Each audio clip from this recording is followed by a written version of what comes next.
Assalamu alaikum and welcome back to the channel. This is Red Prep and building up to Manchester United taking out Brighton at the MX on the weekend. This being the last weekend for the Premier League, the last fixtures for this campaign, for this season. In totality, both teams would be disappointed by the way they have tapered off. The performances as well as the results haven't gone their way, especially in the last few months. Both teams and managers will give the excuse of injuries. Both teams have had a lot of injuries, but the level of football has certainly dropped from last season. Both the teams qualified for Europe. Obviously, United were playing the Champions League, didn't muster any challenge there. Brighton had a good campaign in Europa, their first European campaign. They were just outplayed on one night against Roma. Away at Rome, and they lost 4-0. That was their end in Europe, and to be honest, they have derailed since then. Obviously, they've had injuries to the likes of Mitoma. They've lost the likes of Caicedo and McAllister, which were the mainstay for their success last season. So the likes of Evan Ferguson have been injured and been off form lately. So Bayern certainly have underperformed, but certainly compared to Manchester United, they've had a good season overall. For Manchester United, obviously after qualifying for the Champions League and getting that one trophy in the first season, debut season of Ten Hag, the expectation went up certainly, and fans would have at least expected to retain their position in the top four and in the Champions League, which hasn't transpired. And to everybody's dismay, United are completely out of Europe for next season unless a miracle happens on the final day of the Premier League and other teams lose their matches. Or the other scenario is we beating Manchester City in the FA Cup final, which would be perfect, but obviously the form and performances haven't shown us enough to instill us with that kind of confidence that we can take on a City side, probably Premier League champions by then. Obviously, coming to head, Brighton had a good run of form against us. In total, they've got 6 victories. Apart from our FA Cup victory on penalties, I think the last 3-4 results have gone Brighton's way. Last season, they won 2-1 the opening fixture at Old Trafford. This season, also, they won at Old Trafford at a canter with a 3-1 victory. The away fixture last year was the last-minute penalty for McAllister. 1-0 victory to Brighton.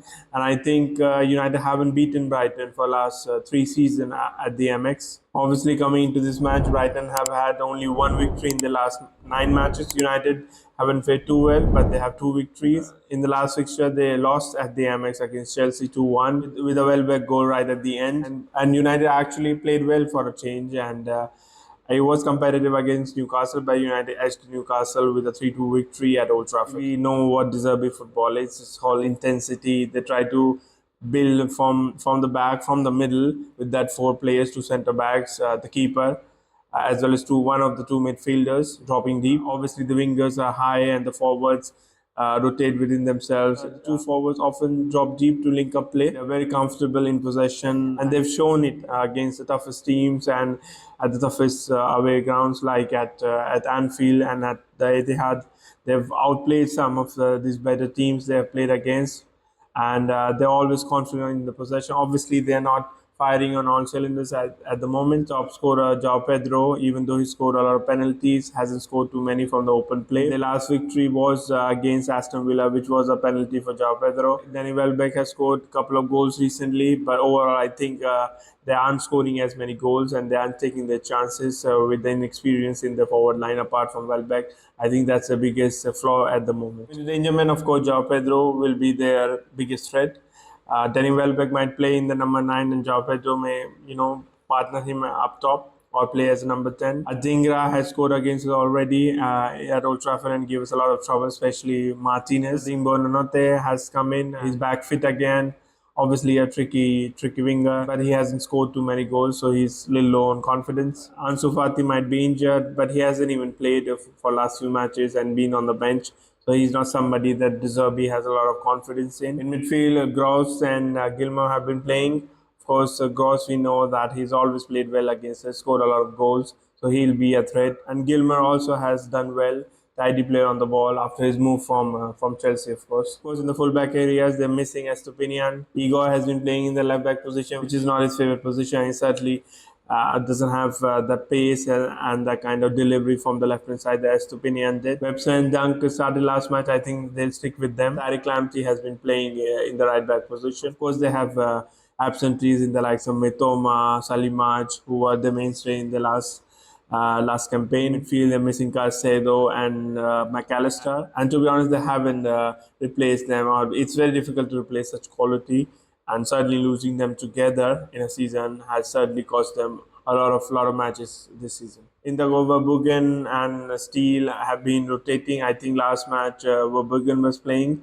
I think he'll continue. Steele is excellent when building from the back, but he's susceptible from shots and certainly not a great shot stopper. Let's move to the tactical board and break down prospective lineups and formations for both the teams. Of course, for Manchester United, it depends on what players are back. If Martinez is back and Varane is back, I can see Lindelof or Varane coming in.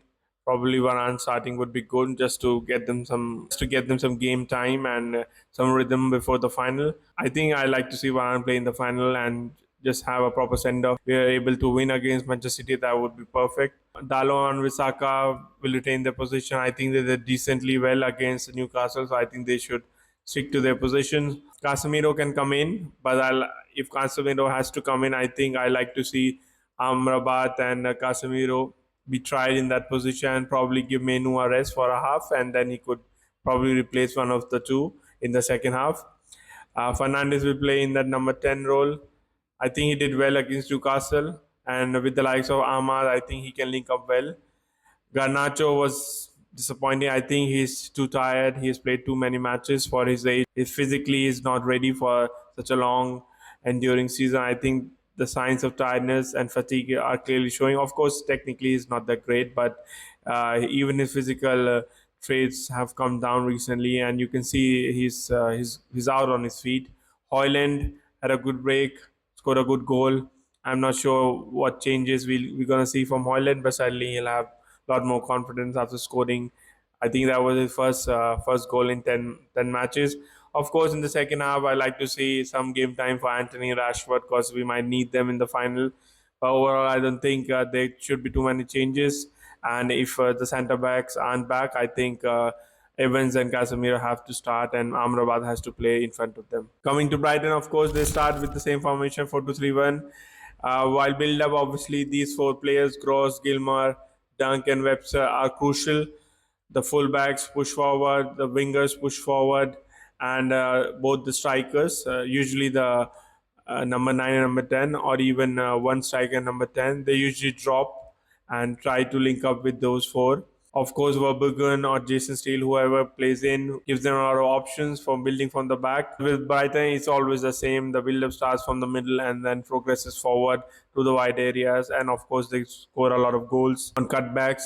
And they've scored a couple of goals on cutbacks, even at Old Trafford in our match this season. I think they'll be a threat all over the pitch, even though they're not in great form. They've only won once in the last 9 matches. On paper, they've got decent players, the likes of Lamptey and Igor, or even the likes of Barco who's come in. I think they've looked good. Overall, Mononote, I think we know they're tricky forwards. They've got loads of pace, technical ability. They haven't been scoring, but it only takes a moment to score. And I think their confidence will flood back, and I think they're going to play some good football. The first goal will be important, and I think the danger man would be João Pedro. He's great in terms of turning on the ball and then just running at the defense. I think if Casemiro plays, he'll be a huge stumbling block for us, and we might concede a lot of fouls and a lot of chances to them. Gross is the man that's a metronome. He's the one who keeps the ball chicken. He hasn't been great this season, to be honest. I think that position isn't made out for him. He likes to play in the fullback areas or even the wide areas. I think in the middle, he lacks a bit of physicality, especially compared to the likes of Caicedo. He's been found out slightly, and his lack of physicality in that role. He's been selected recently for the German national team for the Euros.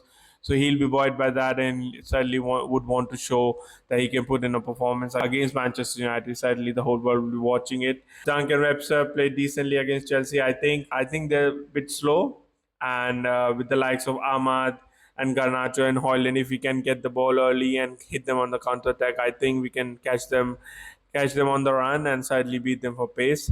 It's all about being clinical for us. I think we will create chances, and if we can, get hold of those chances and score early, I think the game might open up for us a bit. And of course, Brighton would want to entertain their fans, and the home crowd and owners would be on them to to attack us then, and then we'll have plenty of opportunity and space to counter attack. I think this is important. The first goal, as always, is the most crucial goal. I think if United can get it, then we can ease into the game. If we do concede early, and especially with the likes of Casemiro and Evans, I think it could be a long day, and I think we might concede more than 2 goals in this match. I think this being the ultimate match day for the Premier League campaign. I think for United. Europe is already gone in terms of qualifying for the Premier League. I think there are too many variables out of control that we cannot rely on that. We should go for a good performance. We played decent in last 2 matches, even though Newcastle deserved to get something out of the match in the last match, but we played our part. The likes of Ahmad and Meno have struck a good partnership. Amrabat has been a big change in the kind of stability that we have in midfield, and we've got some returning players like Licha Martinez. Varane or Lindelof might be back for this match, so we might actually play with a proper centre back pairing for over a month now. This will be the dress rehearsal for the final, because Brighton are also a good side in terms of possession and in terms of pressing. So I think for the final, this could be a perfect match to prepare for that. I think if we are able to, devise some strategy and show that we can compete with the team which has ability to keep the ball for a large period of the time, and are also great in snatching back the ball from the opposition, especially with their forwards and their pressing structures. I think if we are going to do anything against Manchester City, we have to show against Brighton that we are ready to devise a strategy, a workable strategy against a team like Brighton. I think in the end it depends on Ten Hag what kind of players that he brings for this match. If he makes too many changes, if he drops the likes of Ahmad and Amrabat just to please the players who are returning and placate their grievances, I don't think we're going to do well. And if we stick with the same lineup, I think we can get a result against Brighton. I think we should see some good football. Even Bruno Fernandes playing with the likes of Ahmad looked better in the last match. If these players retain their position, I can see a good result against Brighton. Mostly down to the fact that Brighton have nothing to play for. They're already out of Europe, and of course their players would be hungry, and they're playing against Manchester United, the name, so obviously they'll be fired up, and Zerbi certainly could be his last match. Who knows? It's not clear whether he'd move on from Brighton next year. Of course, there have been rumors that United might be interested, so it's a perfect showdown, perfect audition for De Zerbi to show what he can do. Also for Ten Hag, if De Zerbi is his likely successor, then he has an opportunity to show that he deserves it more than De Zerbi does.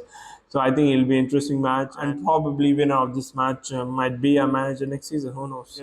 Inshallah, we have a good performance first and foremost, and obviously get the 3 points just to build on the confidence and continue that momentum from the Newcastle match into the FA Cup final against Manchester City. Please join us for the Red Dissection episode. We'll bring you all the breakdown, all the action from the Brighton match. Until then, take care, do good, pray for Palestinians and all the oppressed people all across the globe.